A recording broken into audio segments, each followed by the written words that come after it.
involved with getting your hair relaxed. Yes, I have, honestly, I've studied close to 70,000 hair loss cases as it pertains to chemicals. That was one of the other premise behind um, my company and having two toll-free numbers to allow consumers or just folks out there, especially women of color, that have hair loss issues. Well, most of the hair loss issues were related to, chemical use in some form of fashion, whether it's, excessive use, whether it's a poorly applied, just so many issues that go along with why someone can lose their hair as it relates to relaxer. But part of a hair loss questionnaire is asking someone always about, okay, tell me, do you have thyroid issue? Mm-hmm. Are you on any medications? Do you have low iron? Well, commonly, that low iron was very common. Yeah. And I was like, wow, this is really kind of interesting because low iron can cause excessive hair loss, okay? Oh, okay. So I found it really strange that a lot of my women of color were expressing this low iron issue. And I'm saying, like, wow, okay, in order to have low iron, I mean, our bodies naturally have enough iron for it to build, for the stores to be there. So unless a woman is bleeding excessively somewhere from her body, that could explain why she has low iron. Yeah. Well, think about it. What do women do every month? We have our cycles, Yes. right? Yes. Well, when a woman is saying, "Oh yeah, Dr. Mack, I have low iron, and my doctor gives me iron pills, and I don't like taking those iron pills because it causes my stomach to get upset," and I said, "Okay, well, tell me this: why do you have low iron? Did your doctor talk about that?" Yeah. And then would go on to ask them, tell me about how your cycle, because that's the common monthly reason for bleeding. And, the normal time for cycle should be under a week. And most women were telling me they're bleeding 2, some even saying 3 weeks out of the month. And I'm saying, wait a minute, this just doesn't even sound right. Exactly. So these are some things that I discovered a long time ago. I'm talking about 2001 when I first, because I'm the medical director of hair and skin for Hype Hair Magazine. I've been so since 2000, okay? Right. And so these are, all the readers have access to me. And I just found it very strange that a good majority of my women that were calling with hair loss from chemicals were having this low iron and excessive bleeding, and then of course going on to say, tell me about your fibroids. So these were all conversations that I'm having, you understand, with my clients. But I would talk to one of my good buddies who is a OBGYN, and his specialty is fibroids in women of color. Okay. And I would talk to him about it. I said, you know what? Dr. Kelly, tell me, he's like your relative. I just thought about it. Kelly. But in any regard, I would ask him, I said, next time, I said, go back through the cases of women that you have with fibroids and surgeries that you've done, remove fibroids, and even those cases that even have hysterectomies. I said, go back and check out those women's head for me. Let me know what their hair looks like.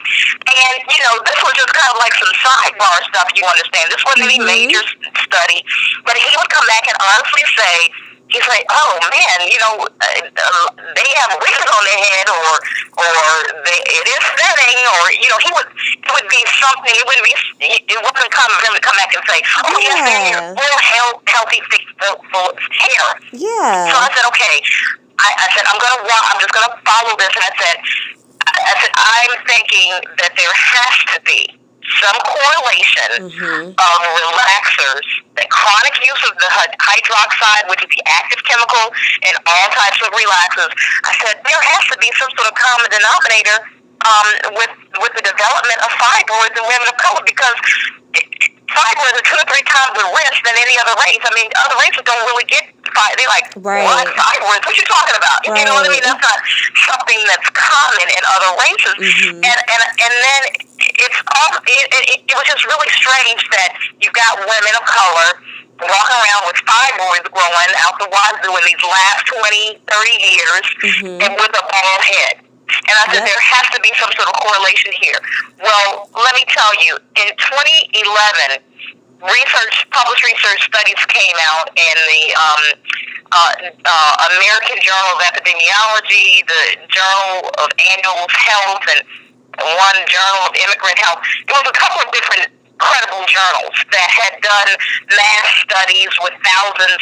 One study was even, 23,000 women studying the use of the relaxers as it pertained to health issues and reproductive health in women of color. Okay. And the findings were this. Yeah. Early menses in puberty before the age of 10. Mm-hmm. Fibroids were at an increased risk. Infertility, which means the inability or difficulty of a woman having a baby. Right. And also early hysterectomy before the age of 40. Now, you tell me, what woman deserves to have her uterus out before the age of 40? No woman. Wow, that is interesting. Right. So when all of this was put together in a published, in published studies, I reflected back, Kendra, back on my years of making the relation of what's this about hair loss and all this was talking about low iron and heavy menses and all that. I thought back to those early 2000 years, 2000, like I said, 2000, 2001, when all this data. I had so much of this information in my head to the point that when I got selected for the Good Hair piece with Chris Rock, I was itching to want to talk about it. That's how much I wanted. I said, wow, I've got this national platform. Boy, should I just start talking about all this stuff? But I said, nope. I said, just slow your roll. There'll be a time to be able to get this information out there.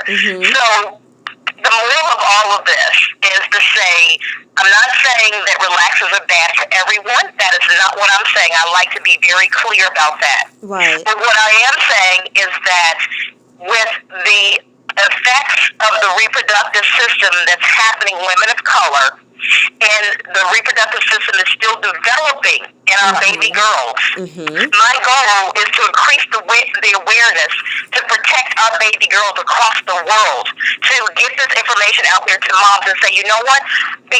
While our little baby girls' reproductive systems are developing and they're still trying to get through puberty and menses, and they're trying to get more eggs in their body for future childbearing, let's just keep the chemicals off of our baby girls' hair. Everybody's so concerned about keeping chemicals out of our body from eating. Everybody at Whole Foods and my organic markets and all these organic stores, but yet we're still putting inorganic things on our babies' heads. Yes. So that's where, because I've run into some challenges, to be honest with you, where a lot of us African American community that have a say in the media, they kind of shun away from this topic because it has some controversy to it.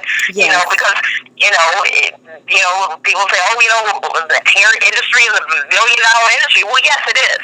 But at the end of the day, Kendra, I'm a physician and a medical doctor that took a Hippocratic oath that says, first, do no harm. Right. And if you do know something that's harming or harmful, it's your due diligence to get that information out there. It is. Okay, so that's all that I'm doing at this point is trying to help to get this information out there, to increase the awareness. By no means am I telling the chemical relax companies to never make this stuff again. No, I had chemical relaxers. I got one when I was 10, but by the time that I was 30, which was the year 2000, after I got married, let me tell you, that was the last chemical I ever put in my hair, because that was the time I was learning some possible correlations. Yes. You see, because I was hearing women talk about they had all these fibroids and, oh my goodness, Dr. Maclin, I've been wanting to have a baby. I can't have a baby. See, I've got all of these stories in my brain. Right. And I've got tears from women in my brain. I've got tears from emails from women on my computer. So I have gotten this information, and it's so serious. Yes, honey. Yes. That I have to ask all moms out there, is it straight hair today or grandchildren tomorrow? Yes.